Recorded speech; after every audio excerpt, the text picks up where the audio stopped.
Apakah teman-teman pernah pergi ke laut? Dan apakah teman-teman juga pernah mencoba merenungkan dan memikirkan tentang lautan itu sendiri?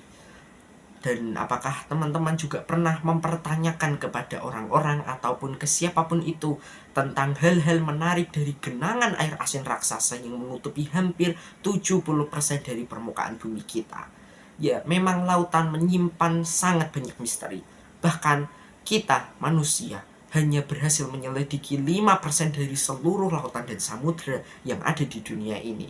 Nah, maka di video kali ini kita akan membahas fakta-fakta tentang lautan dan hal-hal menarik lainnya tentang lautan. Jadi, simak video ini.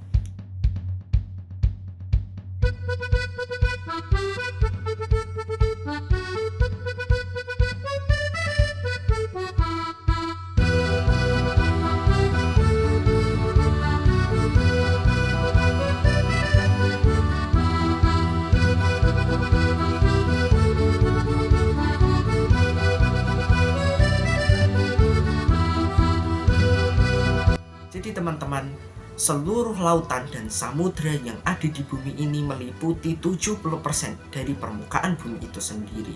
97% adalah air lautan dan samudra atau air asin. Kemudian 3, sekian persen adalah es dan gletser yang ada di Antartika atau yang di kutub. Kemudian sebagian kecil sisanya itu adalah air sungai dan danau yang tentunya bisa dikonsumsi oleh manusia. Dan juga 3/4% dari permukaan bumi kita itu terdiri atas air. Memang bumi kita ini menyimpan sangat banyak sekali air laut. Bumi menyimpan sekitar 1,34 km kubik air, dan itu sangat banyak. Kalau kalian masih belum kebayang gimana banyaknya, coba kita umpamakan.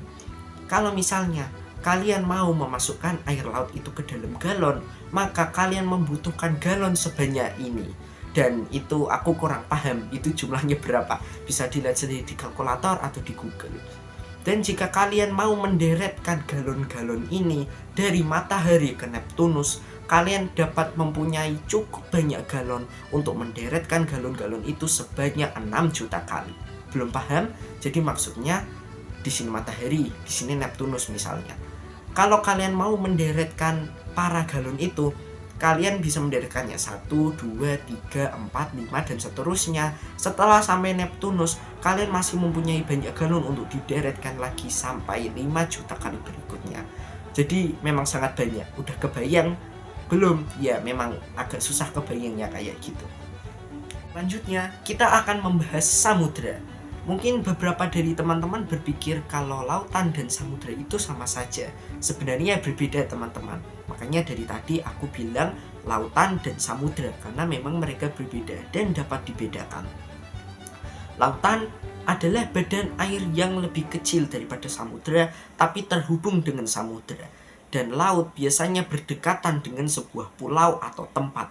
Karena itulah lautan akan diberi nama sesuai dengan tempat di mana dia berasal. Seperti contoh Laut Cina Selatan. Ya karena memang laut itu ada di daerah dekat Cina Selatan sampai ke Asia Tenggara. Sedangkan samudra adalah badan air yang besar, bukan lagi besar, raksasa yang tersebar di seluruh bumi ini. Ya samudra itu besar, dan tempat yang ada di tengah-tengah samudra biasanya disebut sebagai tempat yang terpencil. Karena memang di tengah-tengah samudra itu sangat sulit untuk menemukan sebuah daratan atau apapun. Karena di tengah samudra hanya ada air dan gelombang yang terbentang ke segala arah. Dan mungkin kalian pernah membaca artikel, buku, atau semacamnya yang mungkin berkaitan tentang samudra. Bumi ini terdiri dari 4 samudra. Namun ilmuwan juga ada yang mengatakan 5 samudra. Samudra yang umum kita kenal adalah Samudra Pasifik, Samudra Atlantik, Samudra Hindia, dan Samudra Arktika. Namun, ilmuwan mendeskripsikan perairan yang ada di daerah Antartika sebagai samudra tersendiri dan disebut sebagai Samudra Antartika atau Samudra Selatan. Jadi ya terserah kalian mau menyebut samudra itu 4 atau 5. Ya memang ilmuwan masih memperdebatkan soal ini. Namun yang penting kita sudah tahu jenis-jenis samudra. Dan sekarang kita cari tahu bagaimanakah lautan dan samudra tercipta pertama kali di bumi kita ini? Jadi pada masa Arkaikum, tepatnya 4,5 miliar tahun yang lalu, yang mana itu udah lama banget ya. Saat itu bumi kita masih berupa bola api raksasa yang sangat panas dan membara. Namun tiba-tiba turunlah hujan yang disebabkan dari uap-uap panas, dan bumi kita itu yang kemudian berkondensasi menjadi awan, dan kemudian turunlah hujan unlimited non-stop selama ratusan tahun. Pada awalnya hujan itu bersuhu sekitar 300 derajat Celcius, yang mana itu panas banget itu. Namun akhirnya air hujan ini semakin mendingin bersamaan dengan dinginnya permukaan bumi dan juga bumi yang semakin solid, yang semakin padat. Pada akhirnya air hujan ini mengisi setiap cekungan yang ada di bumi kita itu, yang akhirnya menjadi samudra, lautan, sungai, danau, dan yang lainnya. Sekalian bahas juga deh, kenapa air laut itu bisa asin? Apakah ikan-ikan di sana bisa keringetan? Ya enggak, tentunya enggak dong.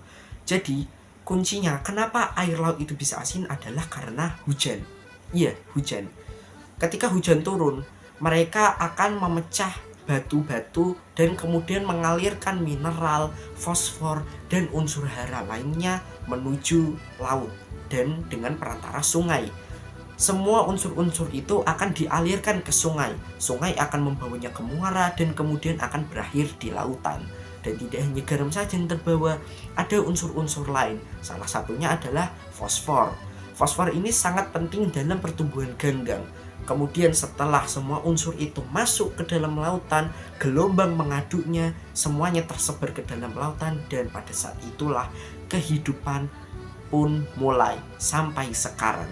Makhluk-makhluk di sana, kemudian fosil-fosil menjadi saksi dan bukti, serta dapat menjadi bahan pembelajaran kita semua untuk mempelajari sejarah dan misteri dari lautan.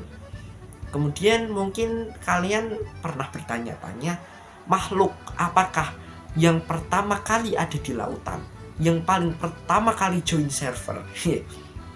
Jadi makhluk yang pertama kali muncul di lautan dan sekaligus menjadi makhluk paling pertama di bumi adalah cyanobacteria. Ya, cyanobacteria juga menjadi pemain penting dalam berlangsungnya ekosistem di bumi kita ini. Jadi pada saat itu bumi kita ini masih terdiri dari karbon dioksida. Karbon dioksida di mana-mana, oksigen nggak ada, mimpi waktu itu, nggak ada yang namanya oksigen. Namun kemudian cyanobacteria ini muncul dan mereka mulai melakukan fotosintesis. Kan mereka adalah makhluk autotrof, yaitu mereka bisa membuat makanan sendiri dari fotosintesis.